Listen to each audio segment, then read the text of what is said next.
चोलिस्तान के वसी सहरा में जहाँ मीलों दूर सिर्फ रेत, खामोशी और वीरानी दिखाई देती है, वहाँ एक कदीम किला मादी की आखिरी सांसें लेता महसूस होता है। किला बिजनोट एक ऐसा किला जो कभी ताकत, खौफ और अज़मत की अलामत हुआ करता था, मगर बेरहम वक्त ने आज इसे खंडरात में बदल दिया। टूटी हुई फसीलें, सुनसान राहदारियाँ और वीरान दरवाजे, यूँ महसूस होता है कि जैसे ये किला आज अपने गुज़रे हुए वक्त को पुकार रहा। आज हम देखेंगे कि वक्त ने इस अजीम किले के साथ क्या सलूक किया। अस्सलाम वालेकुम व्यूवर्स, इस वक्त मैं मौजूद हूँ इंडिया पाकिस्तान बॉर्डर से तकरीबन 20 किलोमीटर की दूरी पर, और जिस जगह अब मैं खड़ा हूँ ये किला बिजनोट है।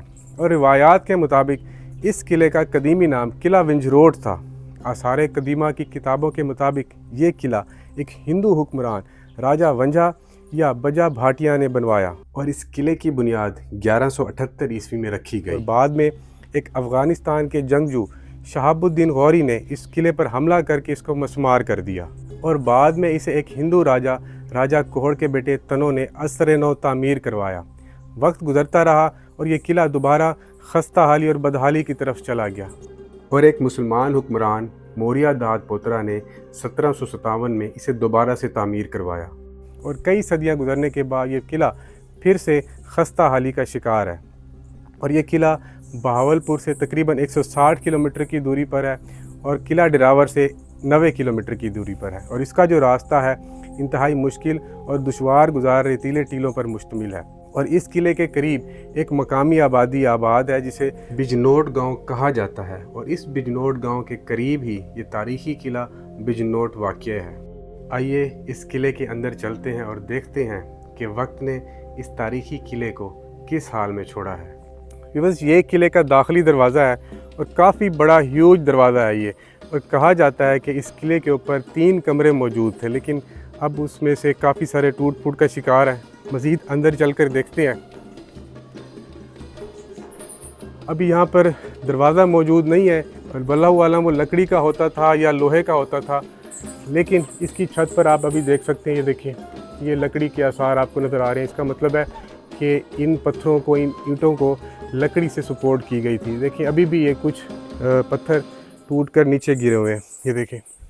और चोलिस्तान में जितने भी किले बनाए गए हैं वो इस तरह चूने के पत्थर से बनाए गए हैं, क्योंकि जो चूने का पत्थर है या चूना जो मटेरियल है चोलिस्तान में मकामी तौर पर दस्तयाब था, और इस चूने को एक शक्ल देकर, पत्थरों की शक्ल देकर उसको ईंटों में ढालकर ये किले बनाए गए थे।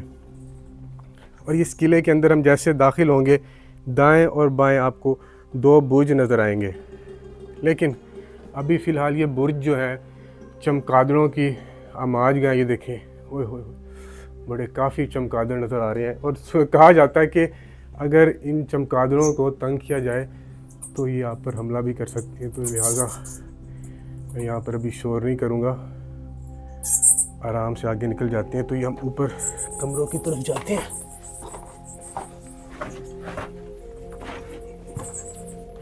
ये जो ऊपर 3 कमरे बताए जाते हैं उनकी ये सीढ़ी जा रही है। हाँ जी, ये देखिए जी, हम इसके अब टॉप पर पहुंच चुके हैं।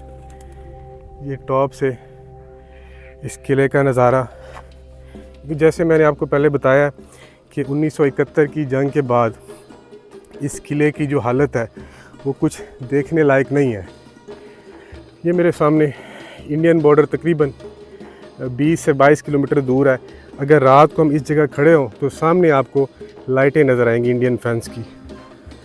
और व्यूवर्स, ये उन 3 कमरों में से एक कमरा जो सेंटर में था, एक ये दाएं जानिब कमरा है, इसके ऊपर भी सेम वैसे चमगादड़ बैठे हुए हैं।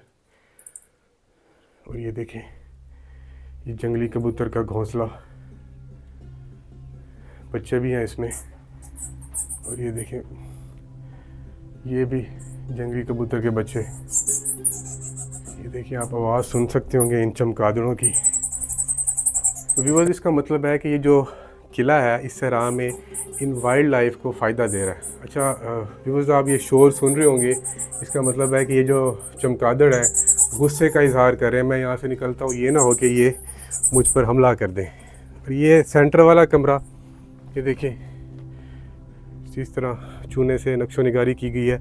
और ये छोटा सा एक नज़र आ रहा है, यहाँ पर उस दौर में मशल जलाई जाती होगी। ये एक और कमरा,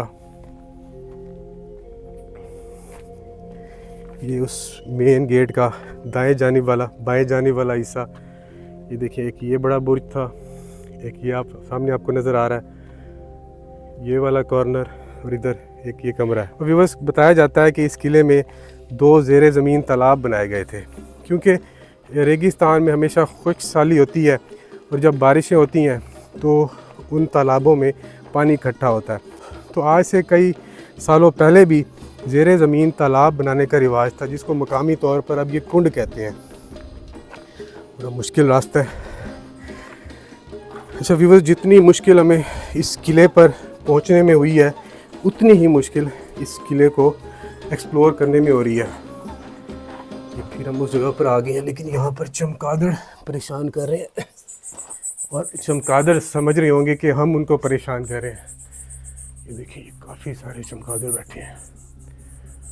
ओए होए होए होए, सोचे ये अगर ये अटैक कर दे तो बेहतर है यहाँ से निकला जाए। और ये उसके बाएं जानिब वाला बुर्ज का हिस्सा, और वही ऊपर कमरे को एक और सीढ़ी जा रही है बाएं जानिब से, जहाँ से अब हम हो कर आए हैं। अभी चलते हैं नीचे की तरफ। व्यूअर्स, ये मेन गेट का स्ट्रक्चर था,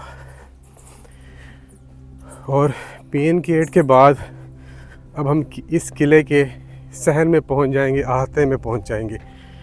और ये आप मेरे बाएं जानिब देख सकते हैं, ये आपको गारें सी नज़र आएंगी। मेरे ख्याल में शायद ये उस दौर में रिहायशी कमरे होते हों। और ये रहा वो तालाब, कुंड, ज़ेरे ज़मीन तालाब, जिसमें पानी इकट्ठा किया जाता था। ये देखें, ये उसी तरह चूने के पत्थर और कदीमी ईंटों से बनाया गया है। तो जब बारिशें होती थीं, अतराफ़ से पानी इकट्ठा होकर इस रोशनदान के थ्रू इसके अंदर जाता था। इसी तरह इसके चारों तरफ रोशनदान बने हुए हैं। एक रोशनदान इस साइड पर भी है, ये देखिए। इसके ऊपर चढ़कर देखते हैं कि ये कितना गहरा है।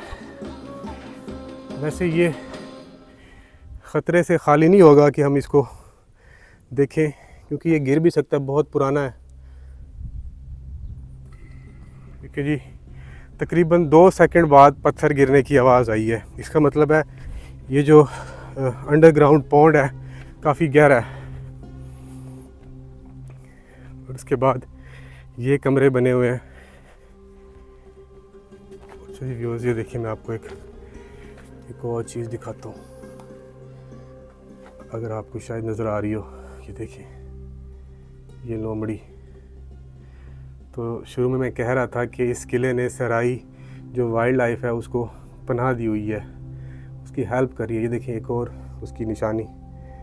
तो मेरे ख्याल में अगर मैं नज़दीक जाऊं तो ये मुझ पर अटैक भी कर सकती है। ये देखिए, ये इस लोमड़ी का शिकार इसने कुछ यहाँ पर खाया हुआ है।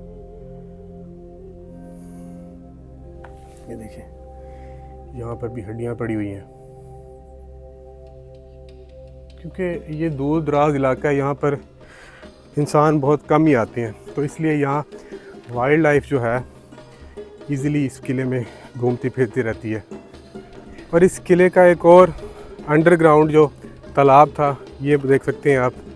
ये इसकी एक पानी की एंट्रेंस है। आगे नहीं जाना चाहिए क्योंकि इतनी सदियाँ गुजरने के बाद अब ये कमज़ोर होगा, लेकिन अभी भी इसके अंदर पानी है। इसके अंदर पत्थर फेंक कर देखते हैं। नहीं, इसके अंदर पानी नहीं है। वो जो दूसरा तालाब था उसके अंदर पानी है। ये वही कमरा जहाँ पर वो लोमड़ी बैठी थी।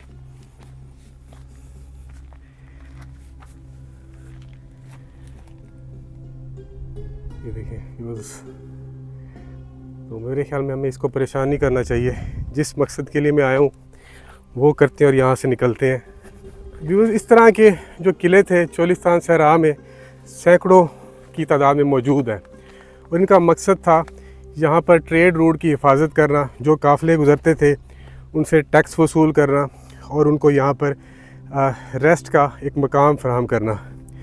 और ये देखें, इस किले की दीवार देखिए, तकरीबन अभी भी ये 6 फुट होगी और जिसमें से काफ़ी सारी गिर चुकी है। ये देखें, तो ये स्ट्रेटेजिक पॉइंट ऑफ व्यू से बनाए गए थे, इसलिए ये बहुत मजबूत किले होते थे ताकि किसी हमले की सूरत में, किसी फ़ौज की अटैक की सूरत में ये अपना दिफा कर सकें। ये देखिए एक और कमरा, ये बुर्ज के ऊपर मैं खड़ा हूँ जहाँ पर उस दौर में फ़ौजी खड़े होकर ड्यूटी देते होंगे।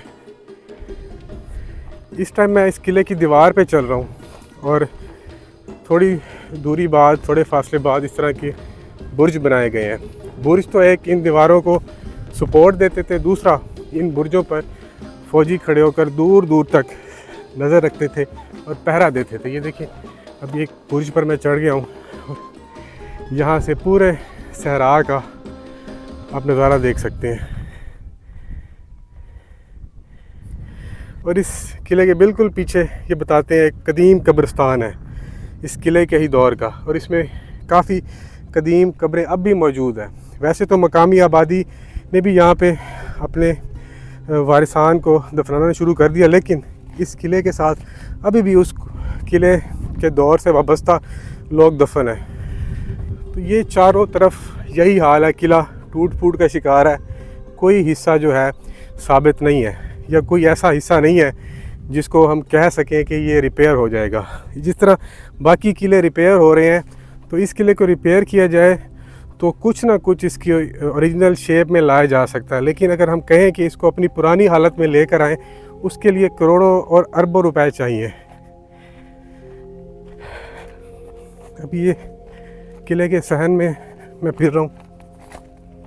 ये मेरे ख्याल में जो एक टीला सा नज़र आ रहा है, ये भी शायद कमरे होंगे, क्योंकि जैसे मैंने आपको बताया यहाँ पर 1971 में बमबारी की गई थी। तो अब ये सारी जो इसके कमरे हैं, इसका स्ट्रक्चर है, बिल्कुल तबाह हो गया है, कोई चीज़ वाज़ेह नहीं है। जाहिर सी बात है, ये किला एक आबाद किला था और यहाँ पर लोग रहते भी होंगे, तो पूरा यहाँ पर एक निज़ाम होगा, कमरे होंगे, दफातर होंगे, फ़ौज की बैरकें होंगी। लेकिन अब यहाँ पर कोई चीज़ वाज़ेह नहीं है सिवाय मेन गेट के ऊपर कमरों के और नीचे जो हम दाएँ बाएँ आपको कमरे दिखाए हैं। तो व्यूअर्स, ये था इस किले का शॉर्ट सा ओवरव्यू। तो अब मेरे ख्याल में चलना चाहिए। दूसरा ये देखें, इस किले में ये एक दरख्त है, इसको करी का दरख्त बोलते हैं, और इसकी लकड़ी जो होती है इंतहाई मजबूत होती है। और आजकल यहाँ जो चोलिस्तान में कच्चे घर बनाए जाते हैं, गोपे बनाए जाते हैं, उसमें इसकी लकड़ी इस्तेमाल होती है। और इसके ऊपर एक ये फल सा लगता है, इसको डेलू या डेला कहते हैं, और इसका लोग सालन बनाते हैं। और इससे पहले इस पर फूल भी लगते हैं। जो फूल हैं, क्योंकि उसमें नमी पाई जाती है, रस पाया जाता है, और यहाँ के जो परिंदे हैं और जंगली हयात है उसको खाते हैं और अपनी प्यास बुझाते हैं। तो व्यूअर्स, अब इस किले को अलविदा कहते हैं। तो आपसे जल्द मुलाकात होगी एक नए सफ़र पर, एक नई जगह पर और एक नई कहानी के साथ। तब तक के लिए अल्लाह हाफ़िज़।